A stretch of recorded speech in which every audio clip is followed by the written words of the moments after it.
Bonsoir, bonsoir chers tous, bonsoir frères et sœurs, bonsoir auditeurs, bonsoir la famille de Yopougon, bonsoir la population de Yopougon, bonsoir à ceux qui nous écoutent aussi d'ailleurs. Voilà. Nous sommes à Ouvre notre esprit Seigneur, voilà notre émission de tous les jeudis. De 19h à 20h, vous remarquerez que ce soir on a un gros retard pour lequel on tient à s'excuser. Les émissions sont en direct et on est tombé dans un énorme embouteillage sur la voie en venant. Et voilà, on prendra les dispositions à l'avenir pour ne pas que ces choses-là se répètent. Voilà, on va entrer dans le vif du sujet. Je ne suis pas seul aujourd'hui sur l'antenne. Voilà, moi c'est votre frère Jean-Jacques. Je suis avec mon jeune frère aussi qui est avec moi. Voilà, il va se présenter rapidement. Bonsoir à tous, moi c'est le frère Patterson. Enfin, que le Seigneur soit béni. Amen. Voilà. Donc nous allons partager, nous avons commencé depuis le début de ce mois à partager sur le thème de la vérité. Voilà. Et on a vu plusieurs aspects de la vérité. Aujourd'hui, on veut pouvoir partager un passage. Voilà, on va prendre un passage dans le livre de Mélachim, dans le livre de Rois, dans le livre des Rois. Un Mélachim, un roi, donc. Un roi 22. Voilà.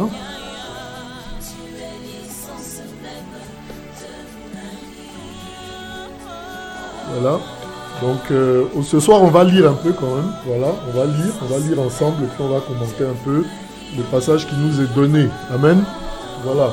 Donc nous sommes dans le livre de 1 Roi 22 à partir du verset 1. On va lire ensemble, mais on veut confier ce moment-là au Seigneur. Père, nous te bénissons au nom de Yehoshua, que toute la gloire te soit rendue, Seigneur, ce soir.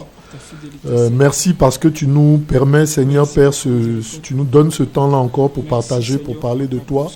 Seigneur, Roi des rois, révèle-toi, Seigneur Père, aux uns aux autres, révèle-toi au cœur, touche les cœurs, touche les pensées encore, Seigneur Père. Manifeste encore ta grâce, Seigneur. Révèle la vérité, Seigneur, que tu es, Père, au nom de Yehoshua. Père, au nom de Yehoshua, Roi des rois, descends ta grâce et ta présence, Seigneur, Père, au nom de Yehoshua, pour faire du bien aux uns aux autres, Seigneur. Que toute la gloire te soit rendue. Au nom puissant de Yehoshua. Merci, Papa. Merci, Papa. Pour ta grâce. Merci, merveilleux Seigneur. Et ta fidélité, Père, merci. Merci, Père. Amen. Alors, on est dans le livre de 1 Roi 22, à partir du verset 1. Voilà, on va lire ensemble. 1 Roi 22, à partir du verset 1. Je pense qu'on va peut-être lire une bonne partie du chapitre, en tout cas.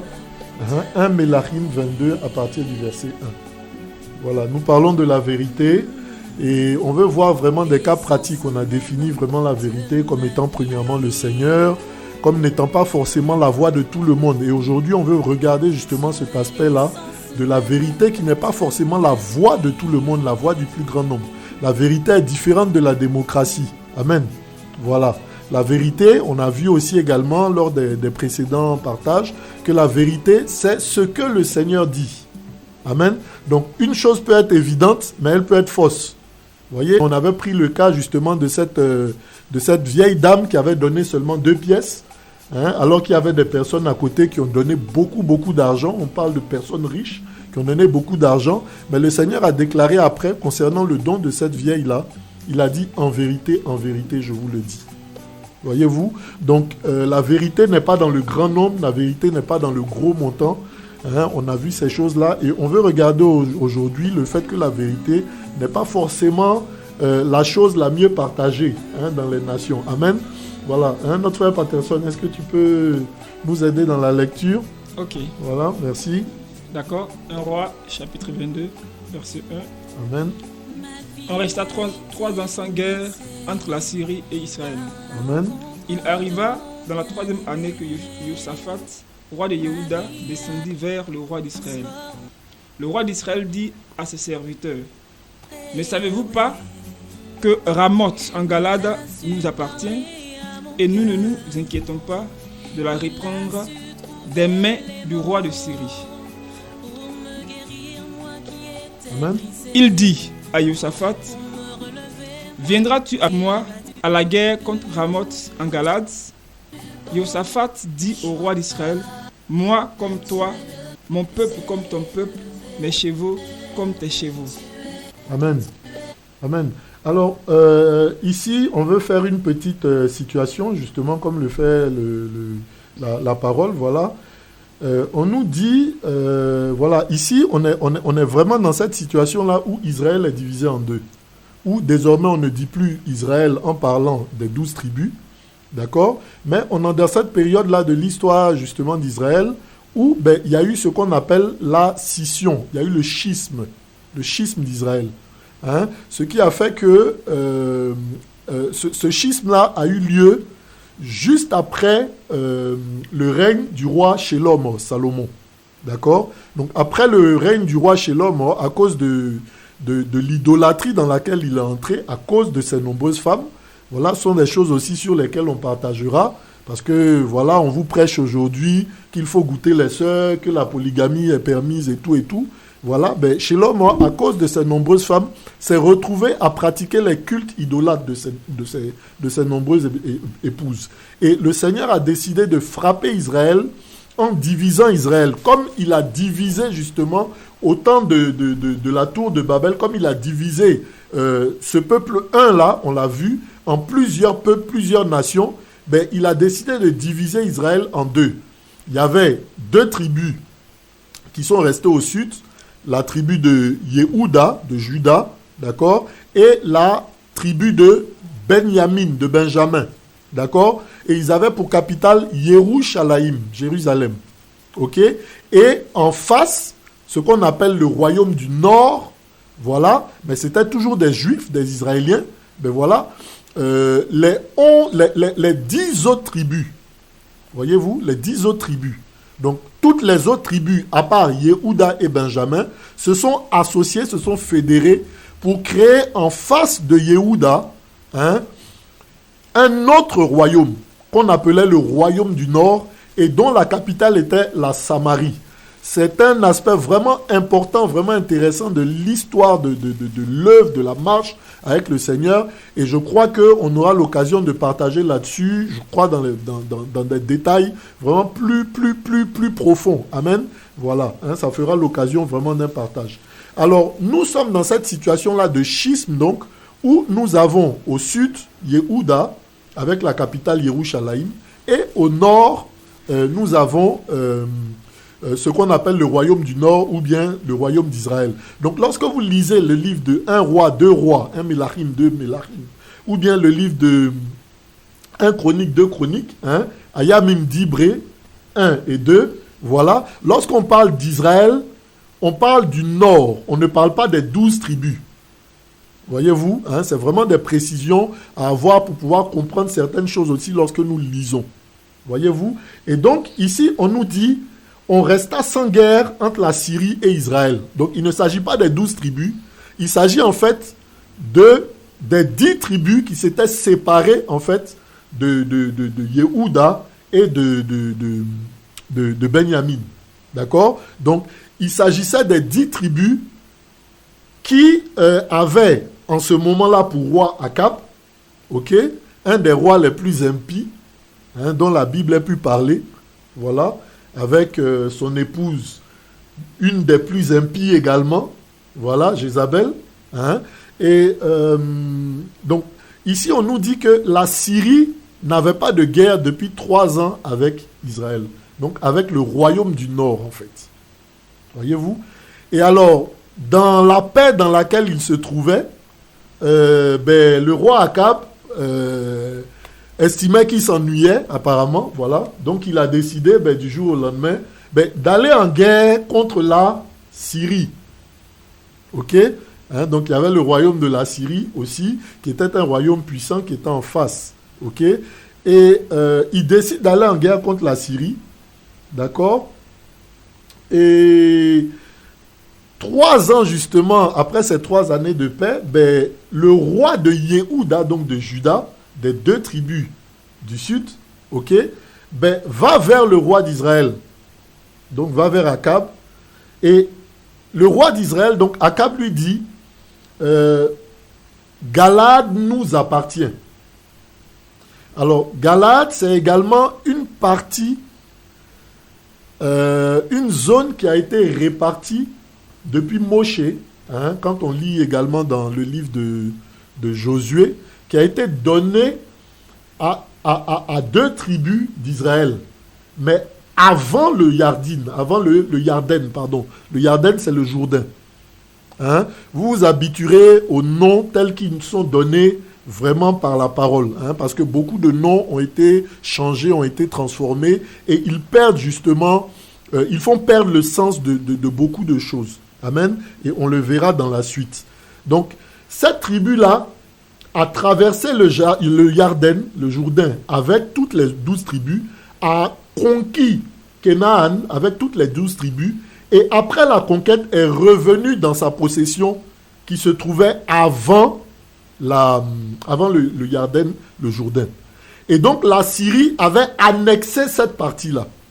Alors, Yehoshaphat, oui, qui va rendre visite à Akab.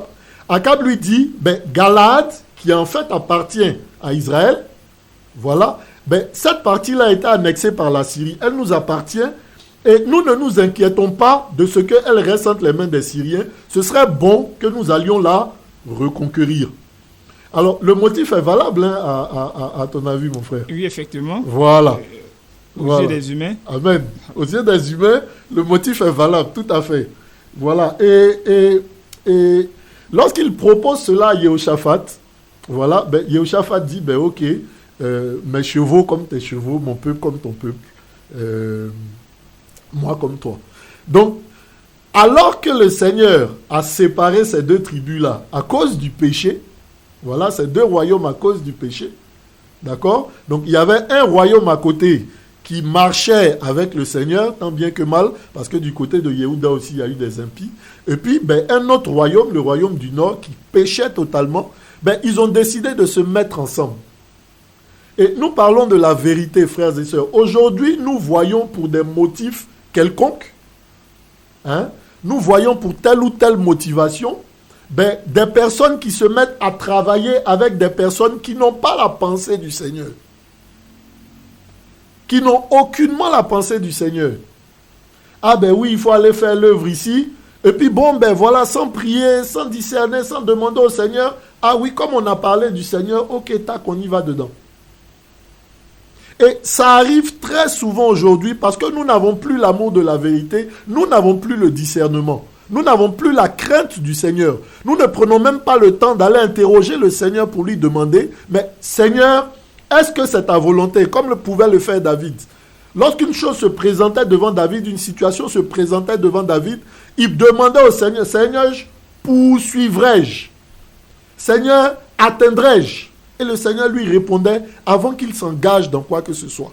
Aujourd'hui, tout simplement parce que quelqu'un dit, le Seigneur m'a dit, tac, on se lève, on suit. Aujourd'hui, dès que quelqu'un dit, Dieu m'a dit, on se lève, ça dit, on est dans le dieumadisme. Voyez-vous?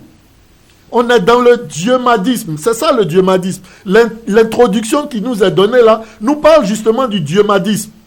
Il y a un argument qui est donné. On va aller récupérer nos terres. Oui, parce que c'était des terres, effectivement, qui avaient été conquises par Israël et qui avaient été attribuées à 2 tribus. Vous pouvez voir ça dans le livre de Yehoshua, de Josué, lors de la répartition des différentes terres. Voyez-vous, hein? Et les gens de Galaad avaient même mis une pierre en termes de témoignage. Et ils ont appelé cette pierre-là aide, témoin. Voyez-vous, pour témoigner que même s'ils sont de l'autre côté du Jourdain, ils sont d'Israël. Que bien que les années passeraient, il ne faudrait pas que les gens qui sont à l'ouest du Jourdain se disent « Ah ben c'est un autre peuple ». Voyez? Donc, ça a l'air fondé, ça a l'air juste, ça a l'air vrai. Ça a l'air d'une idée qui vient du Seigneur. Voyez-vous? Ça a l'air d'une chose qui est louable aux yeux du Seigneur. Mais en fait, on va le voir, on va le lire plus tard, dans la suite du texte. C'est en fait un piège où Jehoshaphat a failli perdre la vie. Donc, lorsque nous marchons justement dans des voies où on n'a pas discerné, ou tout simplement parce que quelqu'un nous a dit, Dieu m'a dit, très souvent, nous courons à la mort. Des femmes se font violer aujourd'hui parce qu'un pasteur leur dit, Dieu m'a dit qu'il faut que pour ta délivrance, j'aille intimement avec toi. C'est la mort spirituelle.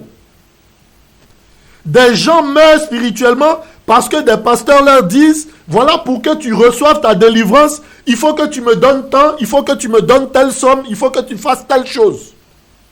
Il faut que tu ailles immoler un mouton. Il faut que tu ailles tuer encore un bœuf.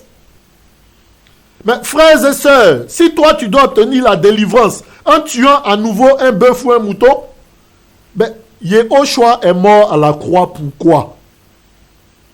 Pourquoi est-il mort à la croix? Quand tu le fais, tu renies le sacrifice de Yehoshua à la croix. Et tu descends une condamnation en fait sur ta vie. Nous avons Yehoshua aujourd'hui. Il n'a plus besoin d'aucun autre sacrifice. Parce que son sacrifice plaide mieux. Amen. Que le sang d'Abel. C'est pas ça? Voilà. Abel, c'est le deuxième après Adam. N'est-ce pas? Le troisième après Adam. Oui, je parle de la deuxième génération d'humains. C'est effectivement, c'est le petit frère, mais c'est la deuxième génération d'humains. Vous voyez pourquoi je parle de génération d'humains? Parce que très souvent on va dire, oui, mais là, les liens ancestraux, mon grand-père a fait, ma grand-mère a dit. La Bible dit que le sacrifice de Yehoshua plaide jusqu'à Abel, mieux que ça. Est-ce que ton grand-père ou ta grand-mère est plus âgé qu'Abel, mon frère, ma soeur? Abel qui est la deuxième génération d'humains, c'est-à-dire après Adam, il y a eu Abel-Caïn. La deuxième génération d'humains. Est-ce que ton grand-père, ta grand-mère, ton arrière là, sont plus âgés que Abel, dont le sacrifice de Yehoshua plaide plus grandement que son cri? Est-ce que vous suivez un peu? Voici pourquoi je parlais de génération. Donc nous n'avons pas besoin d'un autre sacrifice à part le sacrifice de Yehoshua. Amen. Amen. Amen. Voilà. Donc, souvent, on nous donne des arguments. Ah oui, mais pour ça, il faut ça. Pour ci, il faut ça. Pour ci, il faut ça. Voyez, c'est sur ça, ces arguments-là, qui sont très souvent envoyés par des Akab vers des personnes qui ne vont pas prier pour demander, qui n'ont pas la parole, qui ne vont pas s'appuyer sur ce que la parole leur a dit. Amen. Amen. Voilà. Lorsque Yehoshua s'est offert à la croix, les tombeaux se sont ouverts. Les gens sont sortis, ils ont marché dans Yerushalayim. Est-ce que tu as besoin, si son sacrifice à la croix ressuscite les morts, est-ce que tu as besoin, toi, mon frère, d'offrir encore un agneau ou un mouton ou un poulet? Non. Parce que son sacrifice est pleinement capable de te sauver. Tu manques tout simplement de foi. Tu manques tout simplement de révélation de ce qu'est l'offrande de Yehoshua à la croix pour toi. Amen. Amen, amen. Donc voilà, Jehoshaphat s'est laissé emporter justement dans les arguments, souvent spirituels, que l'on peut s'offrir ou bien que l'on peut nous présenter. Ah, il faut que tu sanctifies ta maison. Effectivement. Voilà, il faut de l'eau bénite, il faut du sel, tout ça, qu'on va verser partout et tout et tout. Celui qui a fait le sel, là, il est venu s'offrir à la croix. Celui qui a fait l'eau, il s'est offert à la croix. Amen. Amen. Afin que tu sois sauvé. Alléluia. Tu n'as besoin de plus d'aucun sacrifice. Amen. Voilà. Et voilà un peu, frère. Donc, au verset 5, que nous dit la suite du passage? Verset 5. Jehoshaphat dit au roi d'Israël, consulte aujourd'hui, s'il te plaît, la parole de Yahweh. Amen.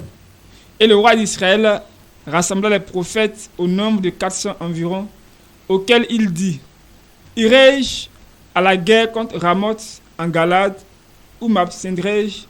Ils dirent, monte. Amen. On peut s'arrêter là, mon frère. Tout à l'heure, on disait que, vous voyez, Jehoshaphat qui est de Yehuda, donc qui suivait encore le Seigneur, n'a pas pris le soin, lui, personnellement, d'aller prier, d'aller demander au Seigneur ce qui se passe et tout. Alors, ce qu'il a fait, ayant confiance justement en Akab, en ce faux-là qui était devant lui, ben, il ne va pas lui prendre le temps de prier, lui. Il ne va pas prendre le temps de demander au Seigneur, lui. Prenant la parole de Akab pratiquement pour argent comptant. Et c'est ce que nous voyons aujourd'hui. Ah, le pasteur a dit. Voyez, souvent quand on met la parole devant quelqu'un, on lui dit, ben voilà ce qui est écrit. Il dit, oui, mais mon pasteur dit que. Oui, mais le prêtre dit que. C'est écrit, hein, mais le prêtre dit que. Parce que la parole, justement, d'un homme a aujourd'hui plus de valeur que la parole du Seigneur. C'est malheureux, frère. Et ça dénote un peu de notre état spirituel, de notre niveau spirituel. Donc, Yehoshaphat, au lieu de se tourner vers le Seigneur, Seigneur, est-ce que je peux aller? Est-ce que je peux me mettre dans cette œuvre-là?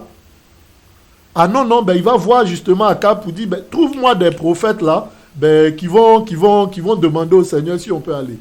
Ben, il est clair que le gars t'a déjà dit que c'est bon, lui il veut aller. Donc, qu'est-ce que tu penses qu'il va te dire? Qu'est-ce que tu penses qu'il va te dire? Au lieu toi-même d'aller dans le secret avec le Seigneur pour vérifier ce qui t'a été dit, la Bible dit de sonder, c'est ça, non? Hein? Ce qui nous est donné comme parole, comme prophétie. Ce n'est pas un péché. Nous avons l'histoire de Gidon, hein? Gédéon. Le Seigneur vient lui parler de ce qu'il doit faire et il demande au Seigneur des signes. Hein? Beaucoup de sœurs aujourd'hui, un homme vient vers toi, oui, mais le Seigneur m'a dit que tu es ma femme. Et puis, tant qu'elle se lève, oui, comme le Seigneur a dit, ben c'est vrai. Et puis après 1 mois, 2 mois de mariage, ben c'est compliqué. 6 mois, divorce. Voyez un peu? Ou bien le pasteur vous appelle, toi et puis la sœur, bon, ben le Seigneur, moi, m'a dit, moi, le pasteur, que vous deux, vous devez vous marier. Mais et vous-même qui devez vous marier, le Seigneur ne vous dit pas?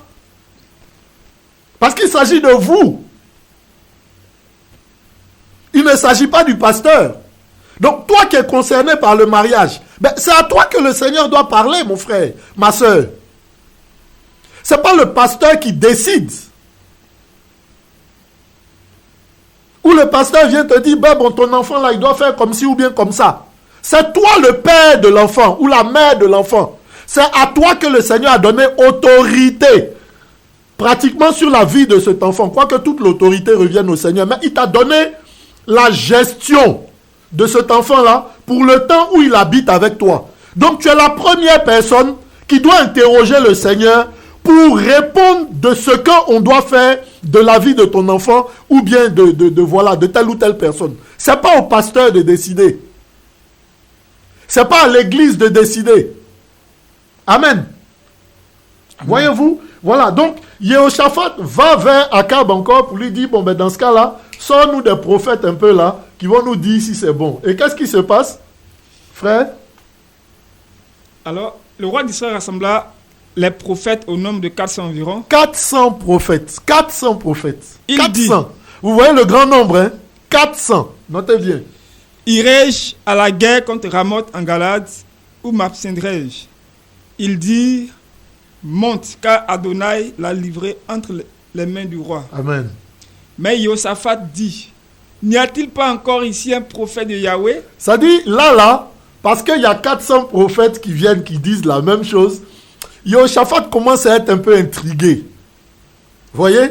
Il y a encore un peu la grâce du Seigneur là. Très souvent, ça dit, il y a en vous, vous pouvez ressentir, ah mais... j'ai des doutes un peu. Ou bien frère, n'est-ce pas? C'est ça, le Seigneur va t'alerter. Hein? J'ai des doutes. Le Seigneur alerte. Parce qu'il y a le mensonge là, le Seigneur alerte. Le Seigneur alerte. Très souvent, on n'est pas attentif.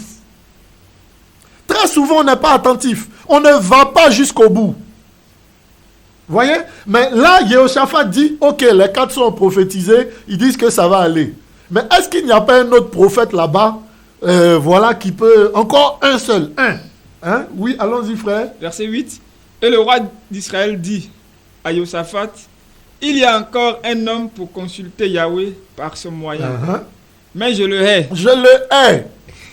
Vous voyez, Yehoshaphat, Akab n'aime pas ce prophète-là. Il ne le supporte pas. Et on va voir pour quelle raison il ne l'aime pas. Car il ne prophétise rien de bon. Rien de bon, frère. Il ne prophétise rien de bon. Allons-y. Mais seulement du mal. Amen. C'est qui? C'est Mikaïe. Mikaïe de fils de Imla. Amen. Josaphat dit que le roi ne parle pas ainsi. Oh, mais roi, il ne faut pas parler comme ça toi aussi. Hein? Voyez-vous? Il dit il y a un prophète là qui ne prophétise jamais rien de bon. Vous voyez? Je le hais. Et frère, il y a des prophètes comme ça que l'on hait. Très souvent même là, le prophète là, le véritable prophète du Seigneur, on ne l'aime pas. Parce qu'il n'est pas là pour te caresser dans le sens du poil. Donc ce prophète-là ne caressait pas Akab dans le sens du poil. Aujourd'hui là, vous applaudissez les prophètes. Frère, vous applaudissez les prophètes. Regardez-moi, frère, il y a l'histoire de Yohanan le Baptiste. C'est vrai, hein? On l'aimait, mais celui qui l'aimait là, lui a tranché la tête. Amen. Amen. Amen. On dit qu'il prêchait à Hérode, c'est ça, hein? Et Hérode appréciait le fait de l'écouter. Parce qu'il y avait la vérité, il était touché, forcément. Amen. Parce qu'il y avait une grâce particulière sur la vie de Yohanan le Baptiste. Voyez-vous? Il aimait l'écouter, oui.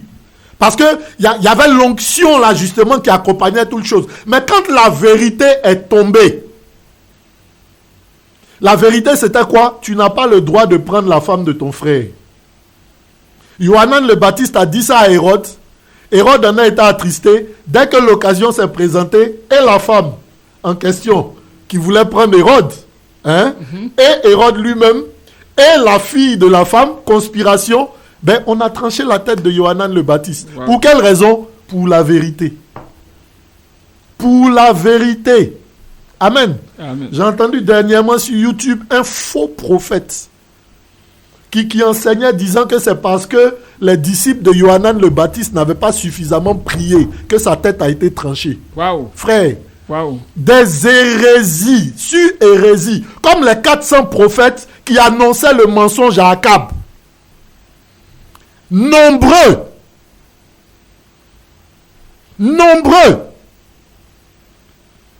Frère, Yehoshua s'est tenu devant la croix, la prière qu'il a faite le soir là. C'est, Seigneur, mon âme est attristée, angoissée jusqu'à la mort. Si tu pouvais éloigner cette coupe là. Mais non ta volonté, mais ma volonté. La volonté du Seigneur, c'était de ne pas passer par la croix. Tellement il était angoissé. Mais la volonté pour laquelle il était venu sur terre, c'était de passer par la croix par contre. Voyez? Donc très souvent, nous devons passer par des situations qui sont la volonté du Père. Amen. Amen, amen. Que le Seigneur permet. Peu importe le temps de prière que vous ferez. Donc il s'agit de discerner, de connaître la vérité. Amen. Amen. Allons-y, frère. Au verset 9. Or, le roi d'Israël et Josaphat, roi de Yehuda, étaient assis, chaque homme sur son trône, revêtus de leurs habits, sur la place qui se trouve à l'entrée de la porte de Samarie, et tous les prophètes prophétisaient en face d'eux. Sidkia, ça dit c'était une démonstration de prophétie, comme on l'a aujourd'hui dans les assemblées. C'est ça, non? Programme de miracle, programme de prophétie. Viens, je vais te réciter ta vie. Voyez-vous? Donc on se met en scène. C'était une véritable mise en scène. Un folklore, un théâtre. Frère, si vous regardez bien, vous allez voir les assemblées auxquelles vous participez en ce moment. Vendredi de prophétie. Viens voir le prophète. C'est ça, hein? Viens voir le prophète. Hein? Papa des oracles. C'est ça un peu, non? Voilà. Hein? Y a des noms, mais frère, attendez un peu. Oh, Seigneur. Dans quoi est-ce que nous sommes? Dans quoi est-ce que l'église se retrouve aujourd'hui? Voyez-vous? Et on vient, on s'assoit là. Ben, il y a une personne qui fait son cinéma, son spectacle pendant 6 heures, 7 heures. Prophétie sur prophétie. Parole sur parole. Amen. Amen. Hein? Aujourd'hui, là, pendant que je parle, je suis dans ton corps. C'est les démons qui habitent dans les corps des gens, frères et sœurs. Ou bien, vous comprenez pas. Ou bien, pendant que je suis arrêté devant toi, je suis en même temps dans ton village. Donc, il sort de son corps. Frère, Faisons attention un peu. Aujourd'hui, on ne vient plus vers le Seigneur, on vient vers des cérémonies de prophétie. C'est ça, hein? Oui. Voilà. Hein? Des foires à la prophétie, voilà. C'est le thème qui me vient à l'esprit. Une foire à la prophétie. Ah, tu viens, j'ai vu tant. Tu as porté tel dessous. Ah, actuellement, je suis dans ton village. Je vois, à côté du manguier, il y a une femme qui vend à loco. C'est pas ça, elle s'appelle Agnès. Oui, prophète, prophesize. C'est ça, hein, frère? Voilà. Et on crie, tu étais là-bas ou quoi? Ah, tu étais là-bas ou quoi? Voilà, c'est la nouvelle expression. Oh, tu étais là-bas ou quoi? Frère, ça dit, même les païens se moquent de votre foi. Parce qu'ils ont des raisons de se moquer de votre foi. Il y a un manque total, je sais pas quel terme utiliser. Il y a un manque de lucidité. On dirait des aveugles. En qui avons-nous cru? Quelle parole nous a-t-elle été enseignée? Voyez, ils étaient assis là et les 400 prophètes étaient devant eux. Chacun prophétisait, ça prophétise. Frère, je n'ai rien contre la prophétie. C'est un don du Seigneur. La prophétie est biblique. Ne nous trompons pas sur ce que je suis en train de dire. La prophétie est biblique. Elle vient du Seigneur. Je parle des prophéties mensongères. C'est de ça que je parle. Amen. Amen. Allons-y, frère. Verset 11. Sidkia, fils de Kenaana, s'était fait des cornes de fer et il dit, ainsi parle Yahweh. Amen. De ces cornes-ci, tu heurteras les Syriens jusqu'à les détruire. Amen. Alors, voyez-vous, hein, Seigneur, vraiment, voilà, Sidkia, pour ceux qui ne savent pas, voilà, voici aussi pourquoi on revient vers les noms tels qu'ils ont été, ils nous sont donnés à la base. Sidkia, ça a été traduit par Sédécias. Sédécias, ça ne veut rien dire. Si vous allez sur le net, vous mettez Sédécias, étymologie, ça ne veut rien dire. Le nom, c'est Sidkia. Et Sidkia, ça signifie Yahweh est justice. Yah, c'est Yahweh. Sidkia, Tsiki, ça vient de Sédek. Sédek est la justice. Regardez quand on parle de celui que Abraham a rencontré lorsqu'il revenait de la guerre contre Kedorlaomer. Hein? On dit qu'il a rencontré le Seigneur qui était roi de Salem, roi de justice. Et il s'appelait comment? Malki Sédek. Sédek, c'est justice. Et Malki, ça vient de Melek, roi de justice. Donc, Sidkia, c'est Yahweh est justice. Donc, regardez quelqu'un qui, en principe, doit manifester la justice et la vérité. Les pasteurs, prophètes, apôtres, aujourd'hui, qui doivent prêcher la vérité, qui malheureusement sont des menteurs, des faux prophètes, des faux enseignants, qui encouragent les gens dans le faux. Voilà ce que c'était que Sidkia. Et on dit que Sidkia, c'était fait des cornes de fer. Les cornes, c'est la puissance. Voyez-vous? Les cornes dans la Bible, c'est la puissance. Donc, les faux prophètes, là, très souvent, manifestent des signes, frère. Voilà ce que ça signifie. Ils manifestent des signes. Ils manifestent des choses extraordinaires. Ils manifestent des choses glorieuses. On vous a dit que la vérité, ce n'était pas forcément ce qui était évident. Ils manifestent des choses glorieuses, des choses merveilleuses. Voyez-vous?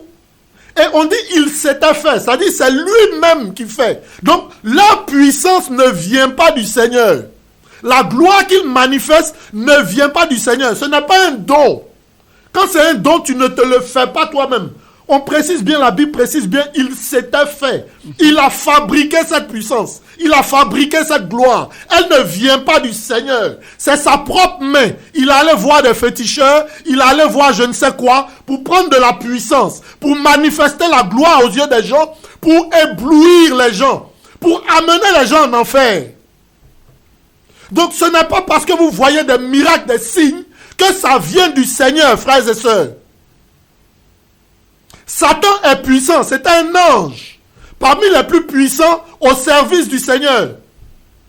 Donc il manifeste des signes, lui également. Amen. Donc ce n'est pas parce qu'on voit des miracles que ça vient du Seigneur, frère. Oui, Yehoshua fait des miracles. Il n'a pas changé, frère. Mais miracle en dehors de la parole du Seigneur, en dehors de la vérité, ça ne vient pas du Seigneur, qui est lui-même la vérité. Il ne peut pas, lui, opérer des miracles de mensonges. Ce n'est pas possible. Et les signes et les prodiges, lorsqu'ils viennent du Seigneur, ce sont des dons. Ça ne vient pas de toi. Donc tu ne te fais pas cette gloire-là. Ce n'est pas toi-même qui manifeste ces dons-là. Pourquoi est-ce que, frère, tu les vends? Pourquoi est-ce que tu les monnaies? Ah, il faut l'offrande du prophète et puis je vais prier pour toi. Ou bien j'ai prié pour toi, il faut que tu me donnes tant. Ou bien j'ai prié, tu as reçu la délivrance et tu n'es pas reconnaissant. Il doit être reconnaissant au Seigneur. Le don que tu as manifesté là, il ne vient pas de toi. S'il dit merci au Seigneur, qu'est-ce que toi tu as à voir au milieu? Estime-toi heureux d'avoir été un serviteur inutile, comme dit la parole. Parce que ce n'est pas toi qui manifeste le don et la grâce. C'est le Seigneur qui opère. Il a juste voulu se servir de toi. Bénis-le parce qu'il s'est servi de toi un jour. Amen. Amen. Voilà. Mais ne monnaie pas la grâce. Ne vends pas les dons. Aujourd'hui, on vend les dons. Retraite spirituelle payante. Veillée payante. Prière payante. On rencontre le pasteur payant. Cul d'âme payante. Wow. Quoi encore? Tout se paye. Conseil. Chant payant. Concert payant. Quand on parle de ça, il y en a qui disent, la Bible dit quoi là? L'ouvrier mérite son salaire. Est-ce qu'on t'a dit que ton salaire c'est l'argent? Est-ce qu'on t'a dit que ton salaire c'est l'argent, mon frère? Ma soeur? Oui, l'ouvrier mérite son salaire, il n'y a pas de souci. Où est-ce que tu as vu Pierre ou Paul ou le Seigneur lui-même vendre quelque chose? Il a dit, allez, ressuscitez les morts. Hein? Chassez les démons. C'est pas ça? Oui. Vous avez reçu gratuitement, donné gratuitement. Matthieu 10, verset 8. C'est écrit. C'est le Seigneur qui l'a dit. C'est pas moi. Matthieu 10, verset 8. Allez lire. Amen. Amen. Allons-y, frère. Hein, on nous indique qu'il reste 5 minutes. On va avancer. Allons-y. Verset 12. Tous les prophètes prophétisaient de même en disant, monte à Ramoth de Galade et réussit, et Yahweh la livrera aux mains du roi. Vous voyez, l'unanimité des prophéties. Toutes les prophéties aujourd'hui se ressemblent. Tu vas voyager, tu vas te marier, tu vas faire ci, tu vas faire ça, tu vas faire ci, tu vas faire ça. Où sont les Nathans? Où sont les Nathans qui pouvaient dire à David, il y avait un pauvre qui avait une seule brebis. Toi, tu as 1000 brebis. Et puis, tu as mangé sa seule brebis quand tu as reçu quelqu'un. Où sont les Nathans? Où sont les Nathans? Où sont les Jean-Baptiste, les Yohanan le Baptiste, qui pouvaient dire à des rois, cette femme-là n'est pas la tienne, il faut la laisser. Où ils sont? Où sont les véritables serviteurs du Seigneur? Où sont-ils? Ceux qui prêchent la vérité.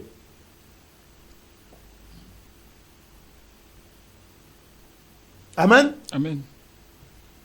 Et on nous indique dans la suite du passage, je pense qu'on pourra le lire également peut-être la prochaine fois, vu que le temps est écoulé, frères et sœurs, mais ils ont envoyé chercher Mikaïe et on lui disait, regarde, si on va prophétiser ce que nous on a prophétisé. Voyez-vous, frère, hein? On verra certainement ça la semaine prochaine. Voilà, on s'excuse encore pour le retard. Hein? On a perdu pratiquement 12 minutes quand on arrivait. C'est du temps qu'on aurait pu prendre encore pour pouvoir finir ce passage, pour le développer. Mais frère, nous avons besoin de retourner à la vérité. Nous avons besoin de retourner à l'essence de l'évangile. Nous avons besoin de retourner à ce que le Seigneur nous a laissé, pur, intact.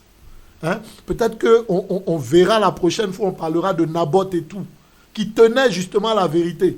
Hein? On peut voir dans 1 Roi 21.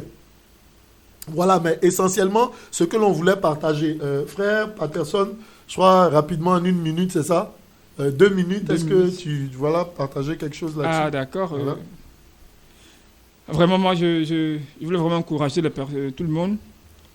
Je voulais me rebondir sur le salaire de l'ouvrier. On peut le voir dans 1 Timothée 6:8, où le Seigneur dit que si nous avons la nourriture et le vêtement, cela nous suffit. Amen. Voici le salaire de l'ouvrier.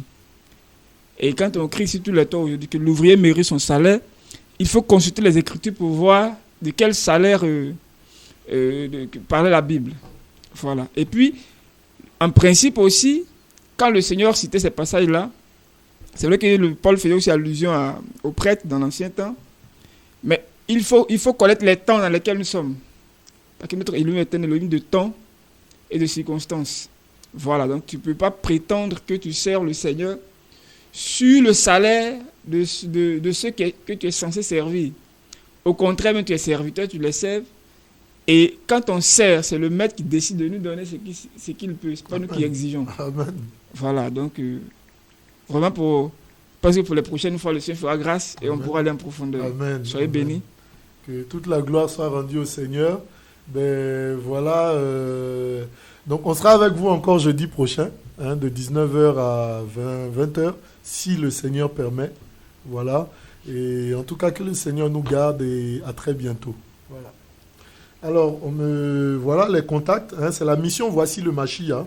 Nous sommes au 07 19 92 85 23. 07 19 92 85 23 et 05 65 59 05 17. Voilà. 05 65 59 05 17. Que le Seigneur vous bénisse. Voilà, nous partageons également voilà, Voici le Machia sur YouTube.